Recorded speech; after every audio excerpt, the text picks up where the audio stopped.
we can talk about, like, I mean, really anything and everything.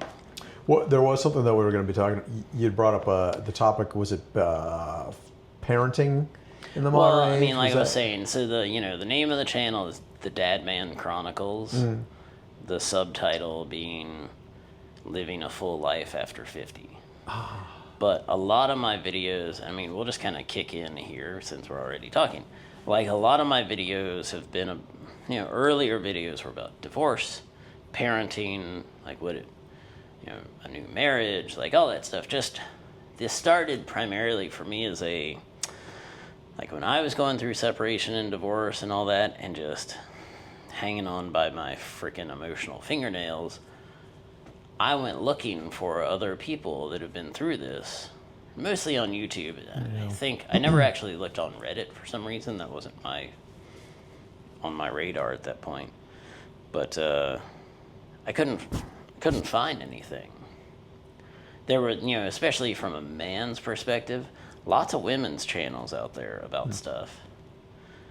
And there were a couple of channels, men usually younger than us, talking about, like, being a parent of young kids and little kids and stuff, which that's great. People need that too.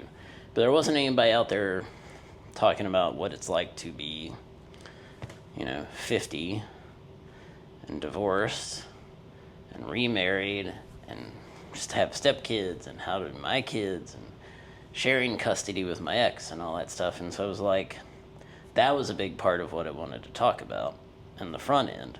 But since then, like, I've made a video where I'm like, okay, like, just heads up, I'm going to start talking about kind of anything and everything, like gadgets, mics, cameras, bags. Yeah. Still talking about marriage, family, all that stuff, but also broadening that horizon to be like, it's about life, like a full life after 50. So at some point I'm going to do a thing about Vietnam, our trip to Vietnam. We can talk about Istanbul. That might be a cool way to tie it all together, really, because like we've said, Istanbul for you was kind of like a tipping point in some way. Yeah. So, yeah. Now that we've been talking for a couple of minutes, nobody knows who you are. So yeah. I'll do a little introduction that I will then screw up the details of, and you correct me on the back end.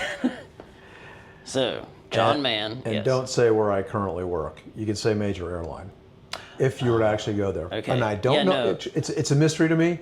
The podcasts I've seen, and there's plenty of guys out there that have my background that are podcasting that wound up in the major airlines, and you never say which airline you work for. I don't know what the convention is. I probably, if I went into whatever our company publications are, says something along those lines. So I'm assuming that's why there's something along those. There is some rule about it that is universal amongst all the air carriers, at least U.S. air carriers. You won't hear us say that, and I don't know why. I'm glad you said that, because I didn't even think about that. Yeah. So, well, maybe you give your short and sweet version of who is John Mann. John Mann originally comes out of Connecticut, a bedroom community outside of New York City, and grew up there and had this strong desire at some point, I think from age six years old, knew I wanted to fly, and I wanted to see if I could go be a fighter pilot. The tipping point was in 1987 when I went to the U.S. Naval Academy, and 30 years later came out the backside of after the Naval Academy, a 26-year career as a naval officer and a naval aviator, flying fighters, 11 deployments and patrols, married later than normal, or married at age 30, divorced at age 45, 44, and I have two children, a son and a daughter, that are, one just graduated from college 4 days ago, and the other one is just finishing up her freshman year in college right now. That's so cool. Or she's done with her freshman year.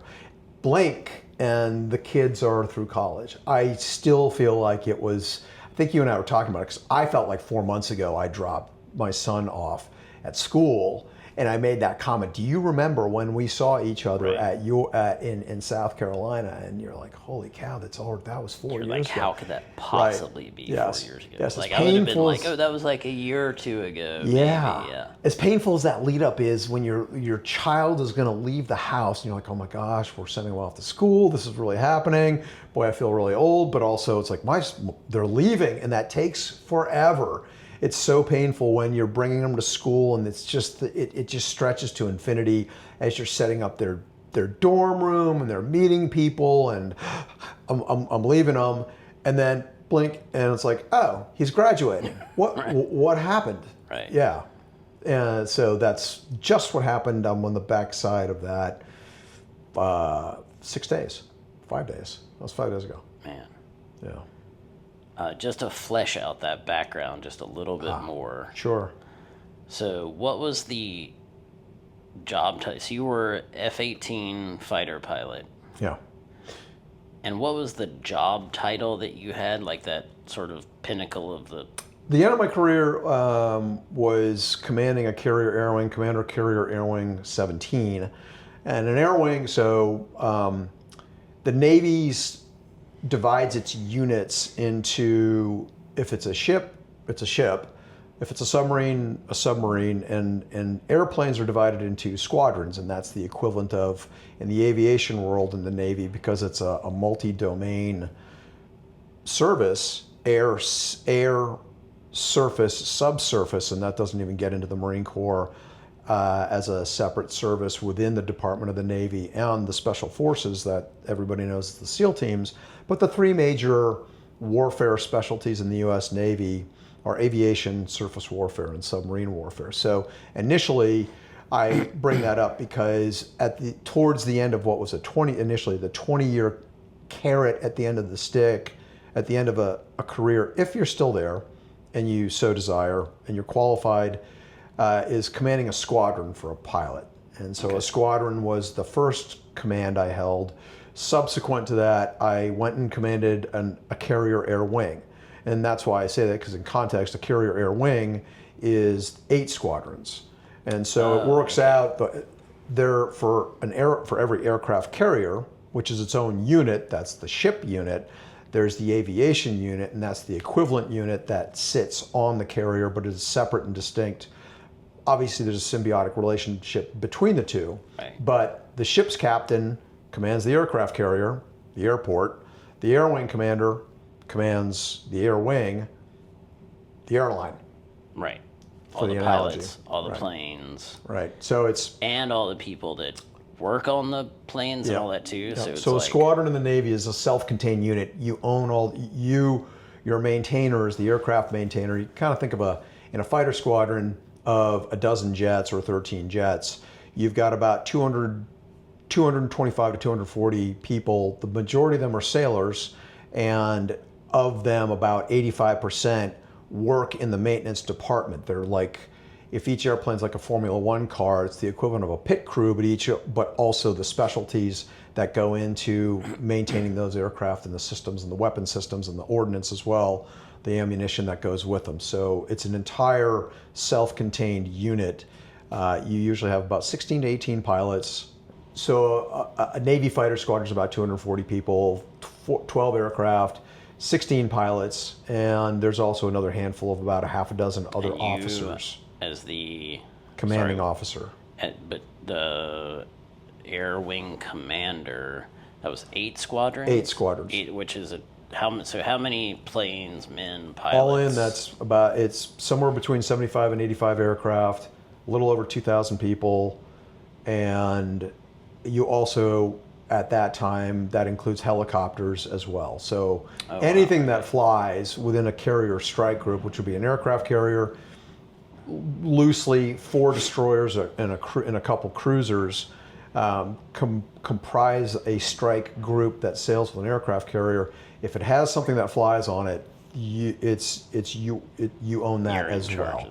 Yeah. So all the aviation detachments that go to each ship, 2 helicopters and a dozen or 20 sailors on each one of those ships, you own those as well.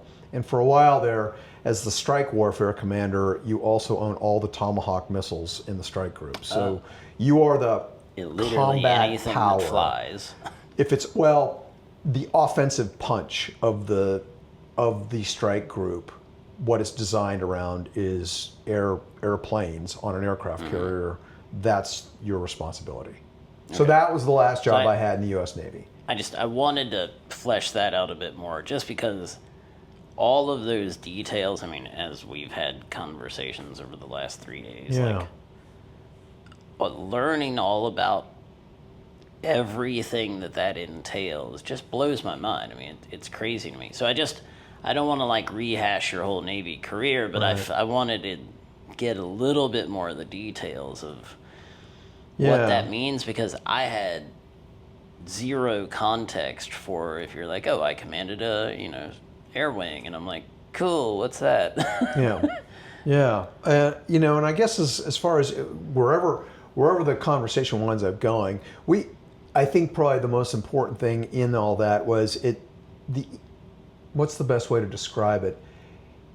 It's a very focused, my entire life was very focused in a very narrow lane, and I didn't know much outside that world, nor did I want to. I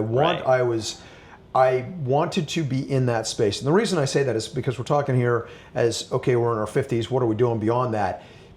What hugely informed me, or what happened to me when I retired from the Navy at age 47, was after 26 years active duty, 4 years there prior to that at the Naval Academy, 3 decades of my life from age 17 to 47, the only thing I knew was what I was doing in the Navy and my aviation career. And the military is a very cloistered world.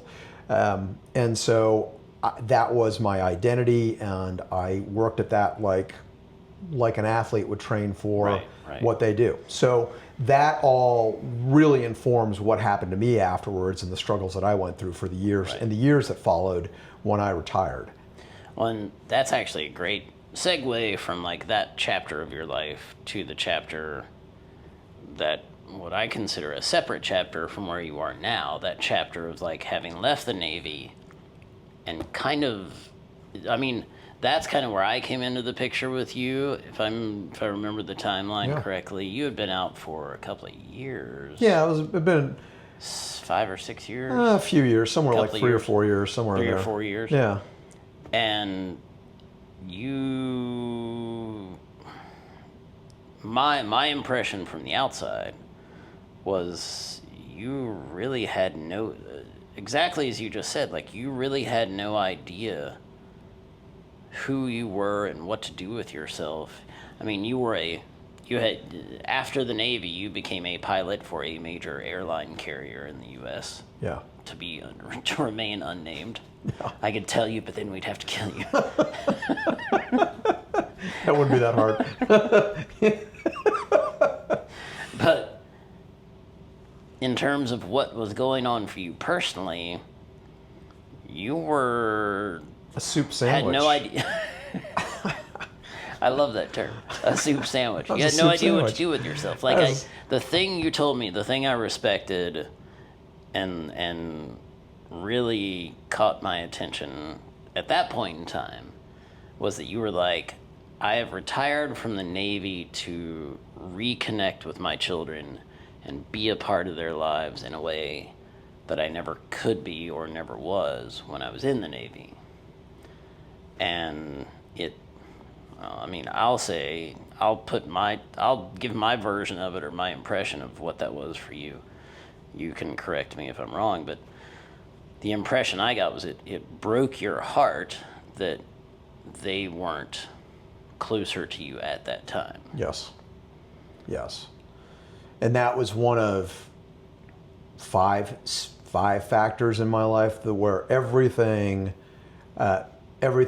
shifted. The landscape shifted underfoot when I left the Navy, and I didn't realize the extent to which it was all going to play out. I thought I was ready for facing retirement, the exigencies of, gee, I'm divorced for the first time in my life. I got to find a job. I've got alimony to pay, child support, all these things, and my marriage would be somewhat a casualty of my career and my focus on the Navy and my love of that, because that was where my heart lay at that time. So the factors that were at play when I retired and went straight into the airlines. I walked out of the job as a wing commander, didn't even do a retirement ceremony, and then went off to train and fly for an airline, which in and of itself was such a sense of cognitive dissonance. I was one day sitting at the top of what for me was the top of my career at 26 years, and suddenly I'm now wearing a suit at an in-dock class at an airline, and the problem is it's airplane, so it should look and feel familiar, but none of it does, and nothing is the same. And I just, my head can't even get it. I can't get my head around where I am and what I'm doing. So that was one of the factors going on immediately. There was no break. I was, as quickly as I could drive from Lemoore Naval Air Station in California to where I was going to training, the next day I was in training. The day after I arrived, I was in training. So there was no downtime, which is a contributing factor. But the biggest things that were taken out of me, and the biggest thing was my loss of identity. My sense of identity and self-worth I had built entirely from age 18 forward in rewiring myself to exist in the Navy and exist in aviation once I got into aviation, then fighter aviation, and I never let that go. And it was something I willingly sought and wanted to achieve. Right. I was looking for the career that I worked hard to spend 26 years of my life doing, and then when that went away, my identity was going away with it. And along with that, because the fighter community is pretty small, naval aviation is small, and the Navy's, comparatively speaking to the outside world, is a very small world unto itself. Well, and it's like there's the Navy, and then there's naval aviation, right. And then there's fighter aircraft, and right. like the community just got tighter and tighter and right. tighter. Right, and by the time I retired, those of us that were still around, you can count on both hands the number of guys that were my age that were still doing the job, and we're all very close. We've known each other since flight school, at least some of us going all the way back to the Naval Academy. So wow. There's guys I've known that I've watched, go through flight school with me, get married, have children, raising their children, sending them off to college, and we're all we come and go in each other's lives, and the military is set up in such a way that you can say goodbye to somebody, but just due to the nature of the intensity and the peculiarities of the service, as soon as you bump back into each other, you just pick up where you left off and you're still good friends. And so that entire community went away. I say broadly, I lost my tribe. So I lost my identity, I lost my tribe, and I lost the entire support structure of what was at that time my known world. And then on top of it, I moved to where my children were, thinking I want to live a more balanced life. And now, before it's too late, I want to devote my time to them and be the father that I wasn't as good at, because I wasn't leading a balanced life initially as a husband and a father. And I really wanted to do that. And lo and behold, the kids were a little bit afraid of dad back in their lives, or how does this work? And so it wasn't, even though in my head I was always dad and I was always going to get back in their lives and resume being a father because I love them dearly, they adapted as best they could, but that certainly wasn't on my timeline. And that took years, and even now it is something that is still, I won't say mending, but growing. But that initially when I left the Navy was another really difficult thing to accept. Was my children don't necessarily want to just spend half their life now with dad. Right. And it didn't work out that way. Right. So that was a third contributing factor. A fourth contributing factor was isolation. I didn't know anybody where I was living. And then sort of the final straw that really led to difficulties for me was my coping mechanism throughout my career for anything stressful was exercise. And in short order, wound up with 3 surgeries that started with a foot surgery.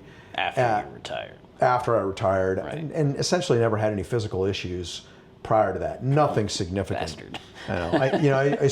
I used to joke offhand, I'm not immortal, because certainly, we lose people often in fighter aviation. You lose friends. Right. And that's not that's not even in combat necessarily. It's just that you lose friends. So I knew I'm not immortal. I was acutely aware of my own mortality, but I did think I was bulletproof. Right. Cancer, people getting hurt, you break things, you get in car accidents. That stuff doesn't happen to me. That happens to other people because I got important things to do. So I don't do messy. I don't want to do messy relationships, and I do not want to be like, no, you don't mess with my body because I don't want to go see a flight surgeon because I got airplanes to fly. So all of that came crashing down at age 47. 6 months after I got out of the Navy, I had a foot surgery or a knee problem, then a foot problem, then back to a knee problem, and then a pulmonary embolism. Then I found out I had a congenital heart defect and wound up with open heart surgery. All of these things happened from, not good at public math, but the first thing with the knee. The first thing with the knee was January of 18. The culmination into open heart surgery was December of 20. So 18, January of 18, foot surgery. December of 20, open heart surgery. Right. Which I didn't even know was like still a thing. Yeah. And you had only retired from the Navy in September of 2017. Jesus Christ. So September of 2017. Your identity, your support network, your community, gone. Right. You move to a place where you have, you're tenuously connected to your children. Right. In an apartment by myself. A wonderful place. Got a wonderful view of the Front Range. So, I had wanted to live in. Always had known. My ex-wife and I knew we wanted to live in Colorado. And I was very much enamored with that idea after having spent a life at sea, as much as... Which is a weird thing. Right. There was always this hope that at the end of that, I would be able to go find a place in the interior of the country. I loved skiing. I love the mountains. Like the mountains grounded me, and I always wanted to move to a place that was the mountains. And, growing up in a bedroom community for New York City, that doesn't qualify. I mean, I spent my childhood on the water as well, but I wanted to move to Colorado. So I was very enamored with the idea. The execution of it didn't work out at all the way I planned. But in something like 18 months, you went from like a 20-something year career and as a 30 years wearing a uniform. 30 years wearing the uniform. 30 years wearing a uniform. Yeah. You're no longer your identity, your self-worth, your community, the people that's all gone. Right. And next thing you know, foot surgery, and then freaking open heart surgery like a year after that. Right, 3 years. Well, 3 years later, I guess. January of 18 is when I started having problems, and then December of 20. Yeah, you and me both. It's like 4 days later. Yeah. As my ex-wife used to really like to tell me, is JJ, numbers aren't your friends. Which I don't believe, given what you managed and did in the Navy. But and none of this. But that's just an insane. No wonder, like it. I had a vague sense of what that timeline was, but knowing how close all that stuff was together, like it is no surprise at all to me. By the time when I kind of came into your life, we got introduced through a mutual friend. Yeah. That you were, like you said, a soup sandwich. Like you're a hot mess. Yeah. Because your every aspect of who you are has been cut away, literally or figuratively. Right. What the hell am I now? What am I supposed to do with myself? And to clarify as well, in no way do I never, actually there had to be somewhere in there in those years where I felt like a victim. There was some of this, a pity party for some period. Yeah, this woe is me, what happened to me? And I say that because at some point I had to, assess where I was and work my way through it. But that's misleading in of itself, because sometimes when you're in the middle of a lot of pain, I think the reason where I was trying to go with what I'm discussing right now is there is in no way, I wouldn't want anybody listening to this to think that I was I'm not saying this to curry some sense of sympathy from anybody. I ran into a brick wall that that people, if you're living an authentic life, you're gonna hit something that's gonna knock your world apart, and then you're gonna have to put yourself back together. And oh, by the way, as people that want to solve that and move through it as fast as I can, I kept trying to figure out, how do I solve for all these problems? But these things all happening simultaneously, and then that last line of defense where I was physically in chronic pain for a few years, significant pain, immobile in a lot of places, that all those defenses came down. So I was left without much and had to start and really sort of figure out, okay, who am I and where am I moving forward from this, with all that stuff I'd up-armored myself with as my identity and to protect me, and none of it was there. So very wide open and exposed during that. And what I was trying to get to with that is, there is no quick fix to any of this. Like when you're in that pain, you can go through it. You can try and skirt it, but it's not going away. You have to be able to move through it. And by the way, it doesn't happen on your timeline. That was a 5 to 7 year process. 7 years. I'm really glad you say that, because, I mean, yeah, what you're talking about was not only it's both, and at the same, I don't know what that noise is. They're probably because they're, I'm guessing it's over on the... Of course, in the 3 days I've been here, I haven't heard like this jackhammer noise. And now that we're doing a podcast, it's like... The facelift they're doing to that building over there. Oh, right. Yeah. But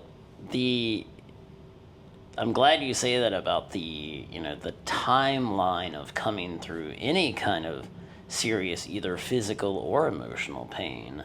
Because people think like, oh, like I'm just gonna power through it and, a month from now I'll be good. It's like, no. I mean, having not experienced anything to the extent you have, but I have experienced a long-term chronic pain in my past, physical pain. Well, I mean, and some emotional pain in the more recent past.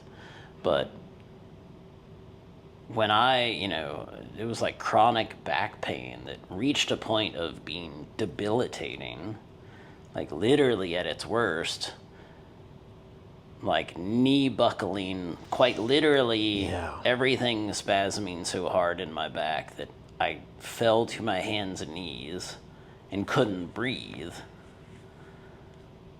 And then that being the motivation to be like, okay, we have to find a way to fix this problem, because this is A, terrifying, and B, I can't live the rest of my life like this.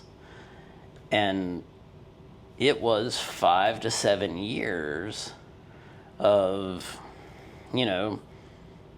bouncing around like chiropractors and massage therapists and doctors and acupuncturists and trainers, and figuring out what helped and what made it worse and what didn't help, and who's full of crap and who can actually do something productive.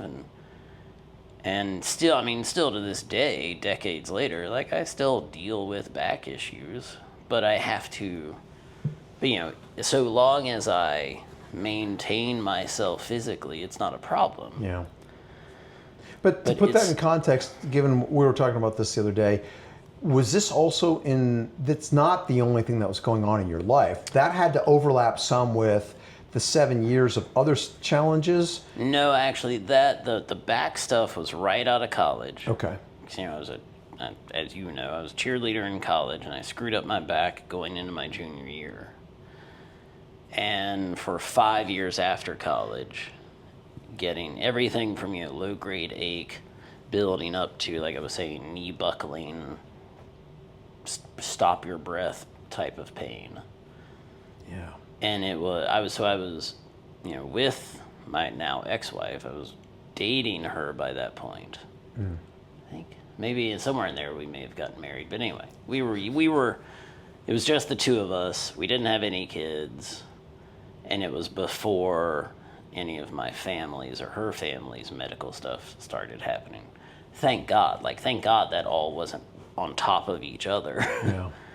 But in more recent past, again, as you know, like having gone through divorce and separation and all the, being cheated on and all the drama and pain and sorrow and anger and grief and that goes with that, I felt like I progressed through that so much faster, mostly because I had amazing people around me. Like I had Raj, our friend. I had other friends where I lived that, every time I got knocked flat on my ass, they would pick me back up and put me on my feet. Or, when they could tell I was just really wrapped up in my head, they'd be like, dude, come over and watch the game with me or something. Even though I'm not like a professional basketball fan or anything, they'd just be like, dude, come over, watch the game with us. Just to get me out of my head, so I'm not just sitting there spinning my wheels, wrapping around the axle of emotional turmoil.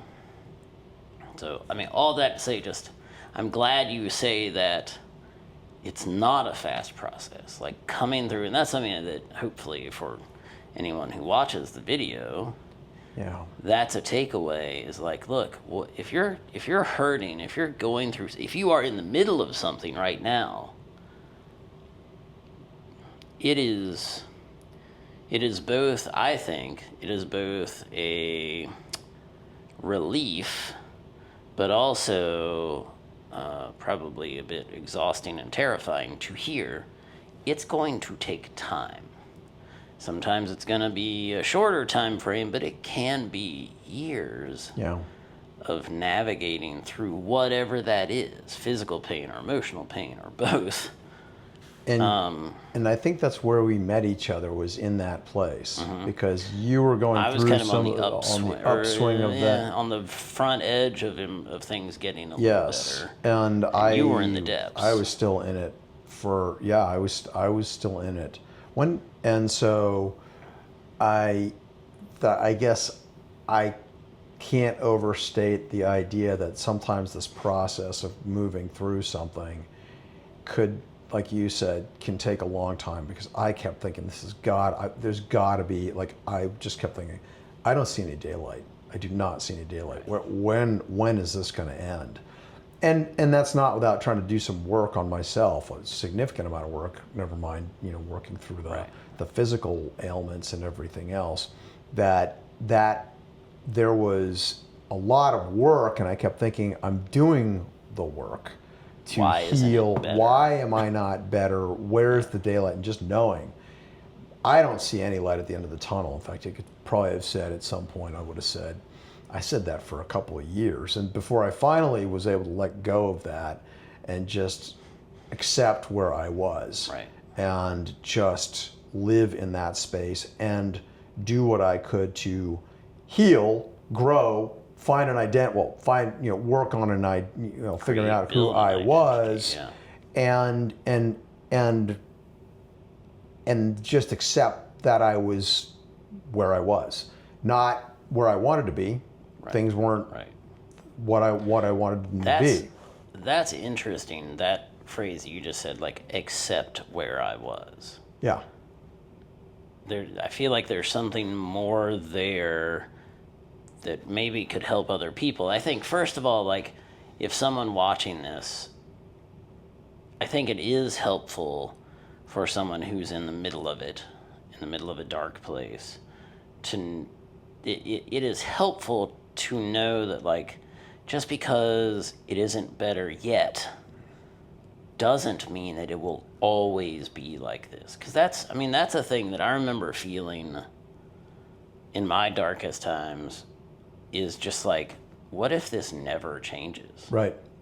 I was worried about the same thing, and the isolation component doesn't help either, just depending on, so it's the having people around, and God bless, you showed up not long after we met each other. Mostly we were talking on the phone when Rogers introduced us. You came out to visit me. Hey, see how I'm, come in for a week. Rogers did the same thing. My dad did the same thing.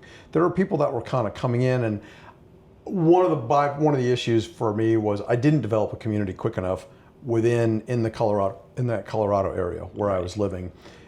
In part that was, the nature of my job I didn't find myself adapting into a community quick enough. Right. But finding people to be around is really important if for no reason that they can have, hey, come on over here, get out of your own head, get out of the space you're in, physically Right. remove yourself from your apartment, your house, get out of there, because that's not doing you any good.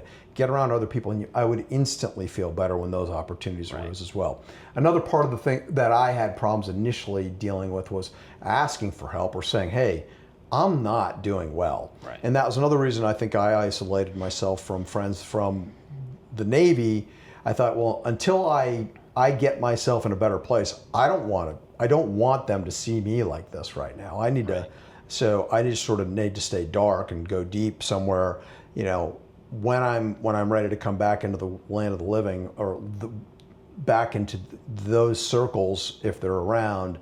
I won't do that just yet. And that's not, but the important thing there, I think, was I had a hard time going, I need help.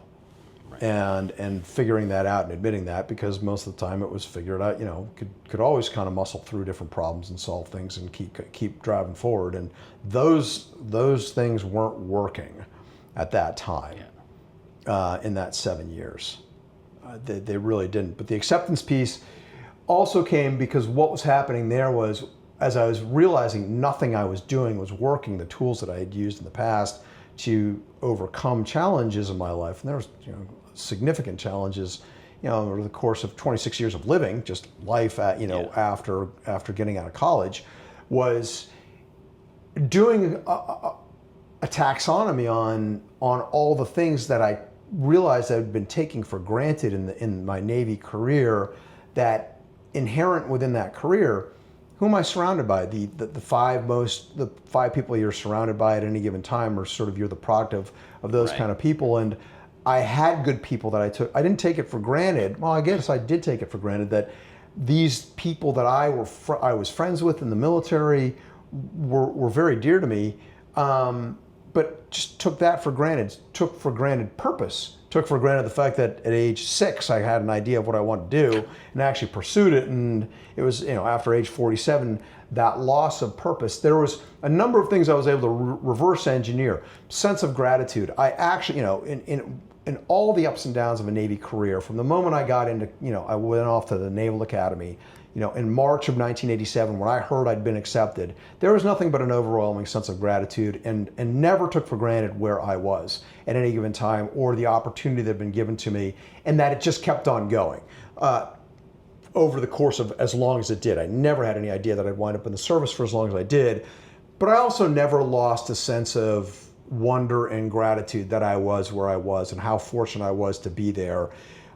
But all of that was baked into the cake. The people, the purpose, gratitude, the opportunities that came with it, within a community, in a world unto itself, all those things, when they go away, you know, they say, you know, if you sit there and ask somebody, hey, think of some things that you can be grateful about, and it's difficult for them to do, another way to frame that, I think, that was very useful to me when I heard it at that point in time in that dark space was, okay, if you don't think you've got something to be grateful for, think of some of the things that you would not, if you're not grateful for them, if they went away tomorrow. Now reframe it that way. Now what are you grateful for? Oh, okay, I'm grateful that my son is healthy, that my daughter is healthy. I'm grateful they're 10 minutes away. I'm grateful that they're doing well in school. I'm grateful that, you know, I live in this place and I've got this right now. I'm grateful I've got a job right now. I'm grateful I've got a job that will also really support me as I'm out for cumulatively 2 years from work, that I still have a paycheck that comes in and I don't have to worry about that. I'm grateful I don't have to worry about COVID right now because I'm removed from the whole problem.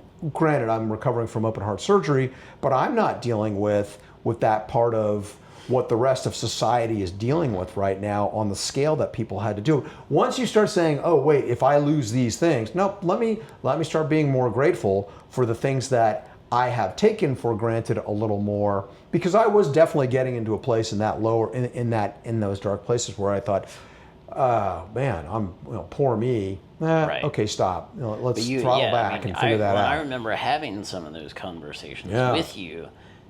It's interesting to hear you kind of look back on that now and say, like, when you're in a truly at the bottom of the barrel, in the darkest of dark places, you aren't able to say, "Oh, I'm grateful for this." Like, I'm grateful that this is happening. Like, no one can do that when they're in the midst of the worst. Right. But to be able to say, okay, what is it? But if what are things in your life that if they went away tomorrow, would you would be able to say, oh, I'm grateful that those bad things haven't happened. And that's like, I remember, hanging on by my fingernails emotionally when going through separation and divorce. Nothing to the extent of what you've been through, but at all points being like, hey, my kids are healthy. They have, I'm able to feed them. I'm able to put food on the table, and we have a beautiful home, and they go to good schools, and they aren't caught up in the middle of some horrible, nasty, angry, ugly conflict between me and my ex-wife. Like, for me, everything was tied to doing it, making it through for my kids, and being able to say, like, thank God they are. I mean, they were suffering to some extent, because it's their family that's being torn apart. That is hard. They were suffering, but they're healthy and they're in a safe place, and we live in a great town, and they go to a great school, and they have great friends. And if any of that was taken away, like that is something I remember saying to people. I was like, you know what? You would have been sunk. How? None of this drama with divorce and separation would mean a damn thing if one of my kids was seriously sick. I wouldn't give a shit about what was happening to me. Yep. And you want to talk about really being in a dark place, that would have been 10 times darker than the worst I ever went through. yeah, and I remember actually during that time, and actually, a couple of people that I knew from the Navy, was it at this time, but who had lost children. And I just, this is to, maybe put a fine point on what you were saying, that I just remember thinking, I can't even imagine what's going on there. Yeah. So, and some of it was like, gotta stop doing my own navel gazing. And when I, look around, and in that context as well, that's do gratitude helped me realize as well. Like, oh, look around at what other people deal with, and say, thank God the children are okay. Thank God they're in a great school system. Thank God I'm not worried about school shootings. Thank God they're excited to go to school. Right. Wow. They're whole and healthy and all those things. And actually not maladjusted through COVID. They did okay. They were in a solid place where they got through it, and one was a senior in high school, the other was a freshman in high school. I mean, it was not an easy time, but they navigated it okay. Right. Well, and you and I, we have a friend who has a son who, was born with severe birth defects and has been through an ungodly number of surgeries, and still to this day, years later, it is an ongoing challenge for their family. It will never go away. And that is part of their life. They actually were because they are an incredible family and an incredible couple, they are they have always been an inspiration to me.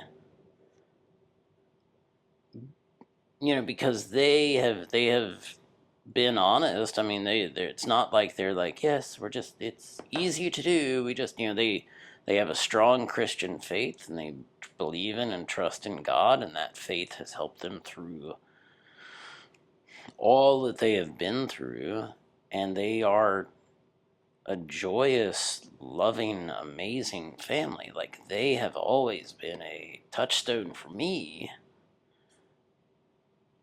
because, and I'm thinking of if anyone watching this video, like, has lost a child, or their child is sick, like, I can't say that I have any advice or perspective on how to cope with something like that, other than that, first of all, my heart goes out to anyone dealing with that. And other than watching our friends go through that with their son and seeing how they leaned on their community, and they leaned on their family and their friends, and they leaned on each other, and they came together. And, it is still an ongoing challenge, but it's not an existential challenge for their son. Yes. I And don't ever want to, if someone is watching this who is going through something really hard, like a child being sick, I don't want to sort of make them feel worse because of what we're saying here. no, not at all. Fine, I wish my heart is with them. And while I don't really have advice for that, I can say I hope you have a community. I hope you have a couple. I hope you have a partner. I hope you have family, friends, people to lean on, and maybe and lean on God as well, if that is your bent. Because as you pointed out about that couple with that are dealing with a challenge with a son it is a lifetime, that will be a lifetime of work, and that fundamentally alters their family structure and the day-to-day in that family. And if you ask them, having had a conversation with the husband, I made the observation, I don't, because a lot of people that have children that have that same issue, they don't make it as a couple. And I said to the husband, I attribute this to your faith.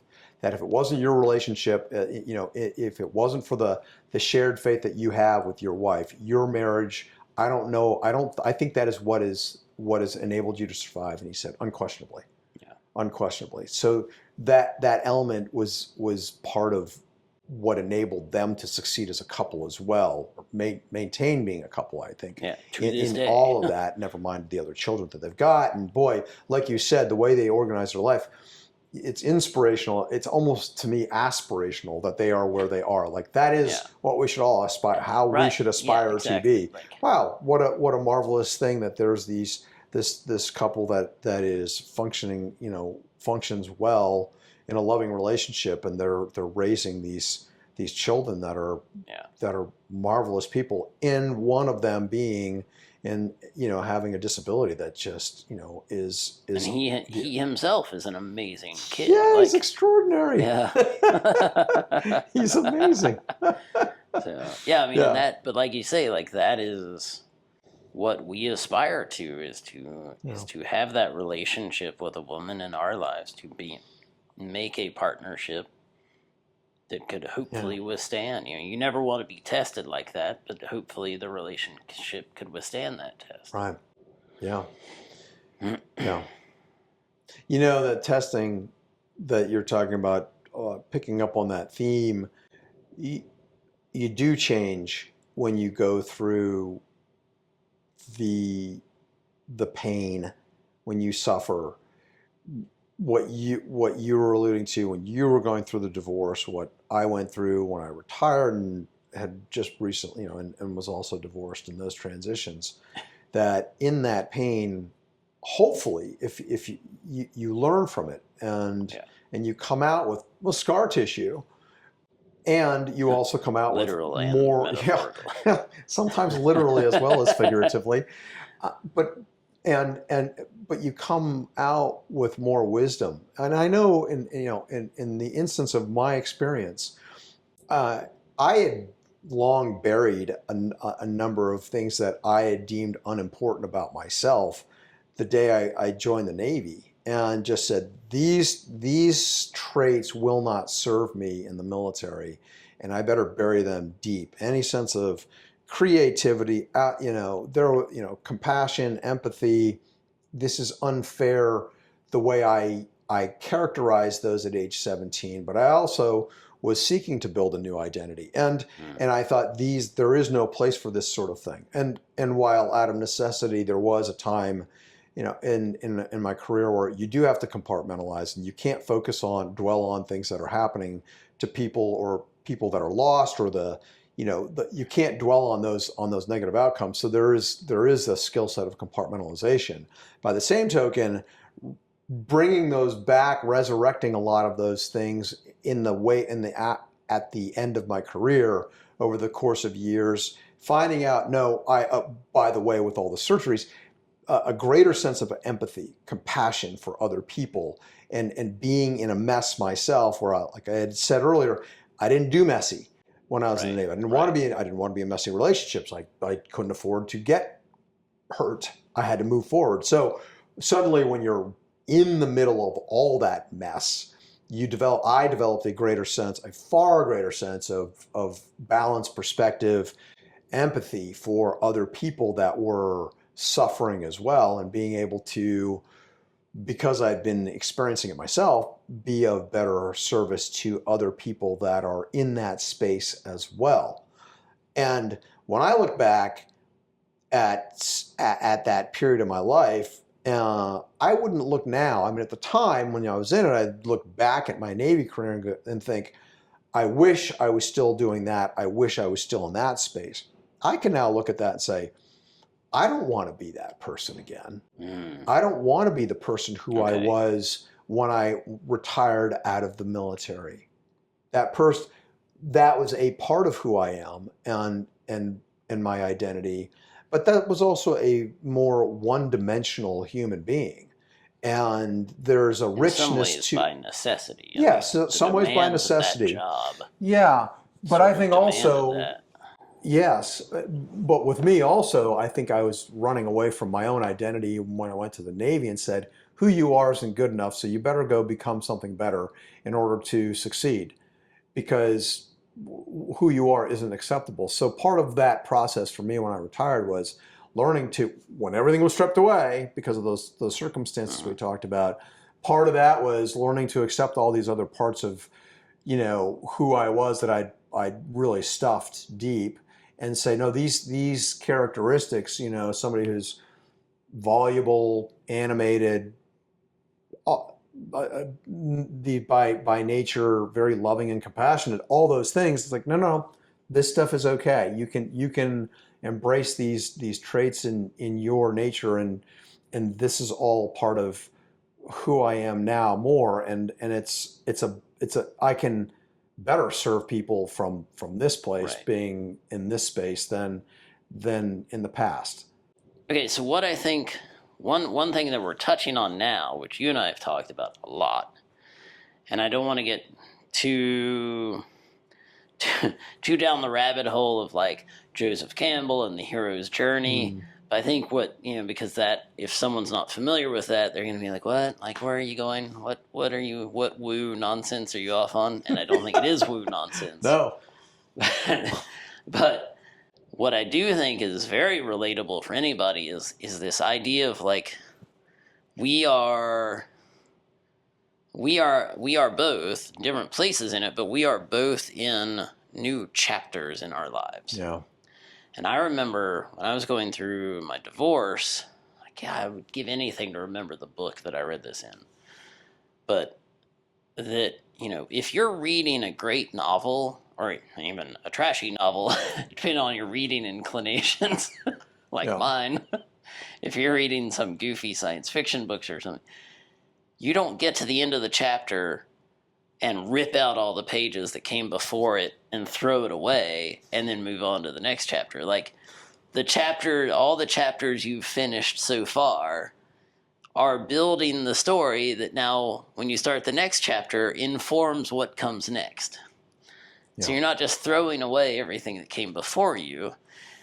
But I love what you said, and I think this is kind of a recent development for you you're like, it wasn't that long ago that you're like, I would give anything to be back in the Navy or be back where I was at the height of my career.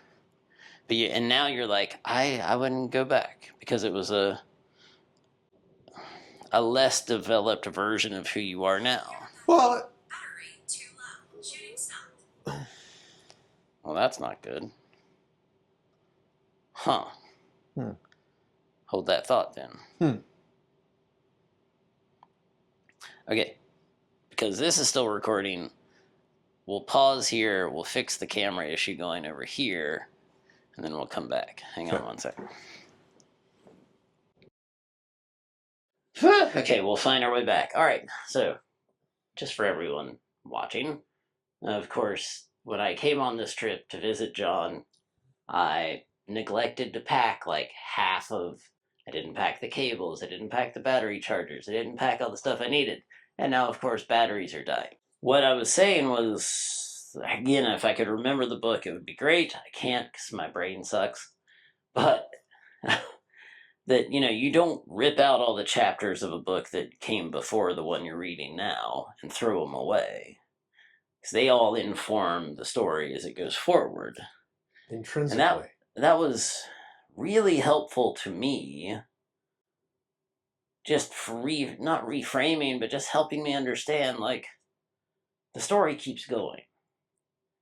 But I do think, again, can't remember where I read this, but there was someone somewhere that I read somewhere in the midst of all my stuff that was saying, like, there is a death of the self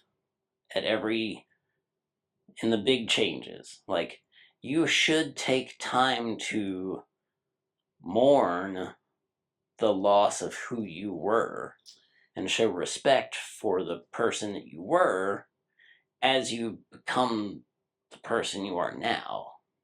Might be able to help you with that book. Was it called Transitions? Did it have a picture of basically the top of a tree without leaves on it? There might have been one little blue butterfly in it. Okay. Because this you've is obviously bumped up against this too. Yes, and what is your take on that? Or? To the point where I thought it was important enough, I bought a few copies of this book called Transition. I think it was Transitions or Transitioning, and I mean, I could probably Google it really quickly and come up with the name of the book and the author, because it was. We can throw it into the notes or something. Yeah, from the perspective, and I was turned on to it by a woman who really helped me along the way. Because she was a life coach, and she'd been, I didn't know her at all in naval aviation. We weren't in the same community, but we found she was also a naval aviator. She was, but she had become a coach. Sometimes she were separated from active service a decade plus, 15 years prior to my ever leaving, and we were, 5 or 6 years off timeline with each other, so I never crossed paths with her, but we found each other through a naval aviation network, and she said, "Yeah, I'm a life coach," and so in the space, she gave me a book to read about transitioning, and so I bring that up because I want to give it's to her credit that I was able to read the book.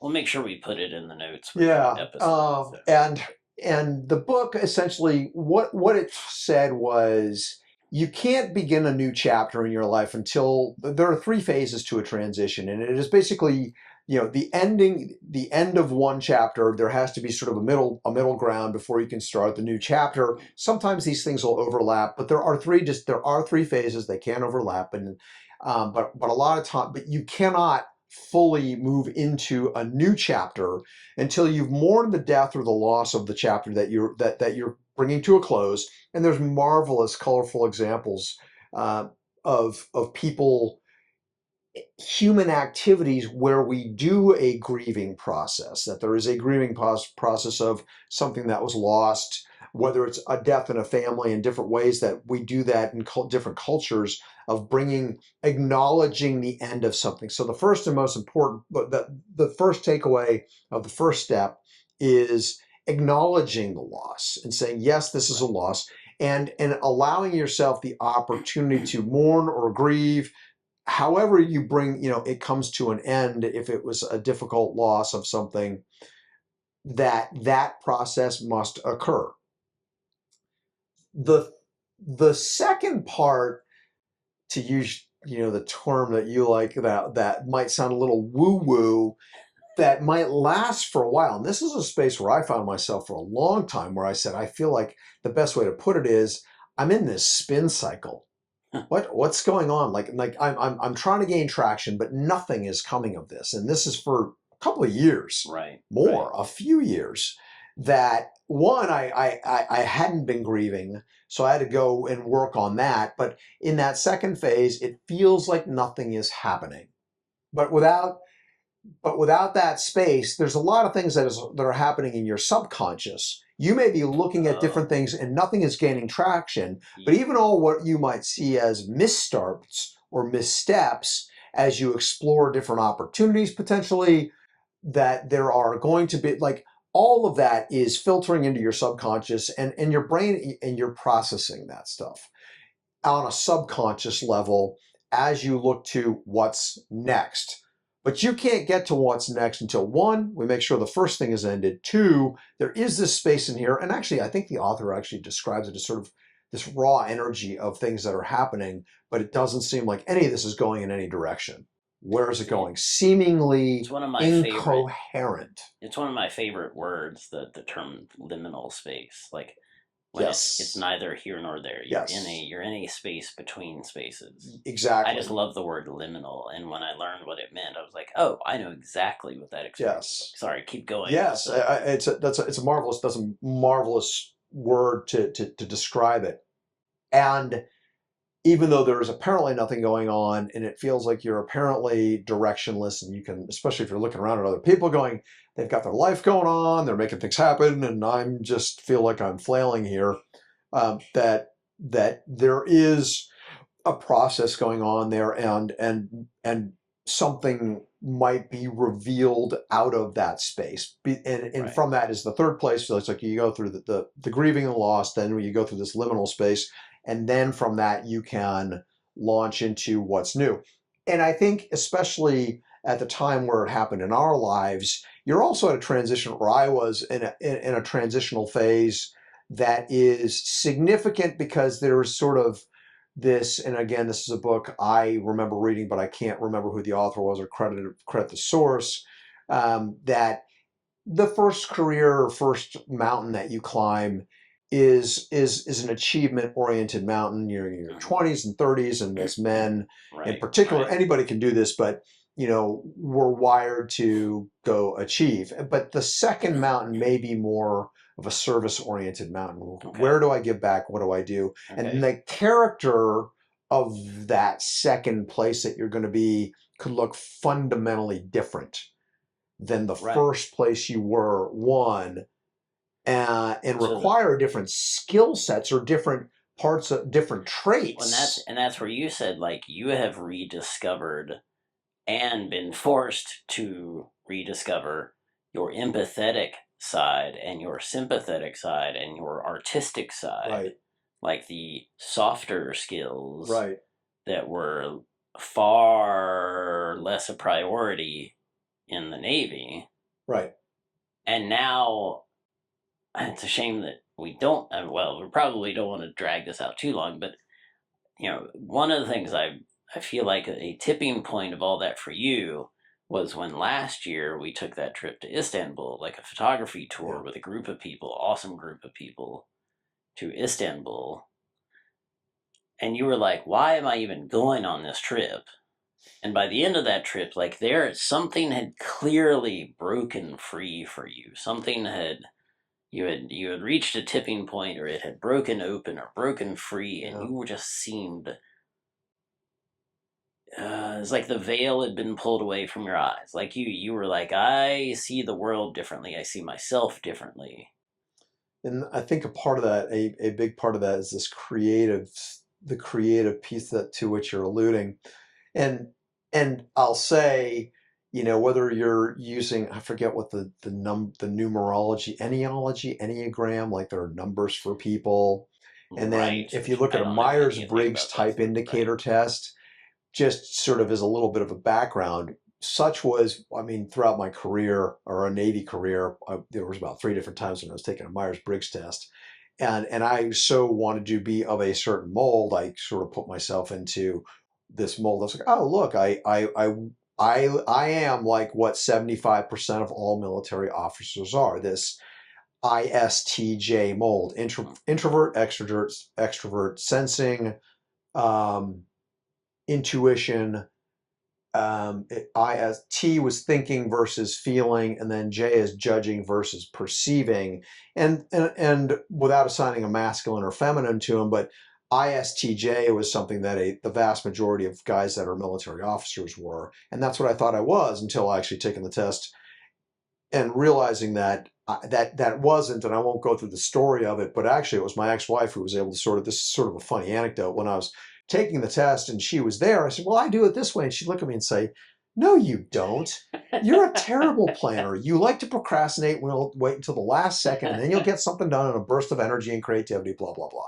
And I was like, oh my gosh, you're right. And she actually cracked open a beer and she's like, here, drink this and start answering the questions. And if you have any questions, I'll tell you. And sure enough, lo and behold, I am this ENFP. I'm like this extrovert, this intuitive person that likes feeling and perceiving. And on the number scale, it's like, oh, I'm a number 4.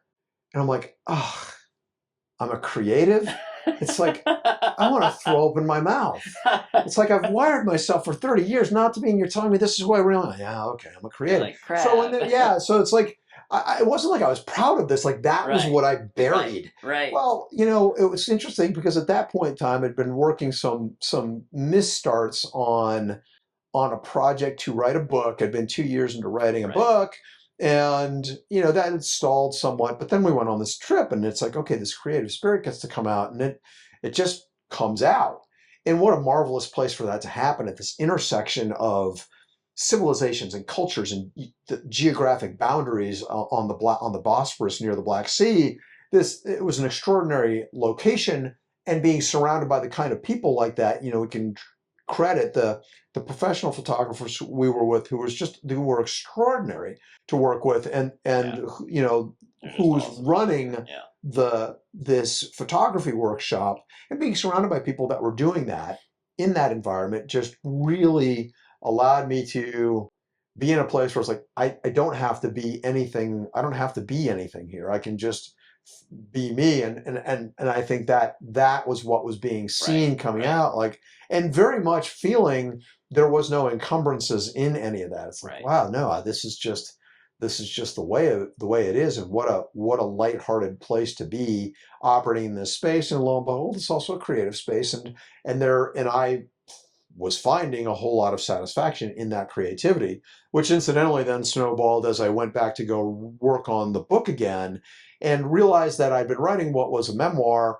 from a perspective, again, of we're all front-facing in some way. There's a persona that we allow everybody to see. Well, I was writing the book from that persona. And what I ended up doing instead was going in and start writing it as who I am. Much more the very flawed person, and these are the fears that I was working through. These are all the different things that I was coping with, as just that every person deals with. And so now the narrative arc of a memoir, the nuts and the framework is told through a naval officer's career and the arc of 26 years, or really 30 years in the military, but it is seen now more, it is far more told. That's just the framework. It's more all the different challenges or the hero's journey cycles that happen in the small, in different phases. There are repeated versions of Joseph Campbell's hero's journey that we can all embrace, but there's also the larger narrative arc of 26 years or 30 years of this thing that would be a larger hero's journey that also came to a close at age 47. And now it's time for chapter 2 or book 2, whatever that's going to look like. But it enabled me the Istanbul trip and to be able to look at myself and say, no. In order, I hope, for this to be more relatable to a reader that hasn't experienced the kind of military career, that no matter what's going on in the cockpit of a fighter, that's still, I'm just another human being dealing with all the same stuff that everybody deals with. What we see in movie theaters are cartoon characters. They're not real. Nope. These are. Hopefully, this is more relatable to a reader because they identify with all the spectrum of emotions and fears and things to overcome. And that's where the book is in process now. Nice. That's awesome. Creative. And writing is easy. You just slit your wrists and bleed all over the paper. Figuratively. Figuratively. Yeah, It was something that actually a professor had said once, and Right. I obviously the humor was not lost on me because it's a Right. difficult thing. But if numbers aren't my friends, then I know words are something that Words and images. to play with. Yeah. Not easy, but it is an interesting thing to do. That's awesome. But that's a creative space as well. I think that's a phenomenal place for us to put a pin in this conversation for now. Sure. Because, as you've now alluded to, like, you're in the process of writing a memoir, and what I have seen of it, what little I've seen of it, is really compelling, really fascinating. Just the conversations we have about that part of your life is fascinating. So I 100% see us coming back, and we'll do this again, and we'll see where we all are, Love it. in I know. our hero's journey, in our process, in what chapter we're in next, and where we are in our lives and with our families and our kids and stuff. So 100%. So I guess you can say to be continued. to be continued. Yeah. All right. Thank you, brother. Love it. It's a privilege being here with you, Charlie. It has been a remarkable opportunity, just our time together here, Yeah. and the space that was created for us to have this time together. Yeah. It's more than serendipitous. Yeah. Yeah. Far more. Yeah. Yes. Revelatory, perhaps. Yeah. All right. Amen. Sweet. We did it. Ha ha. Huh.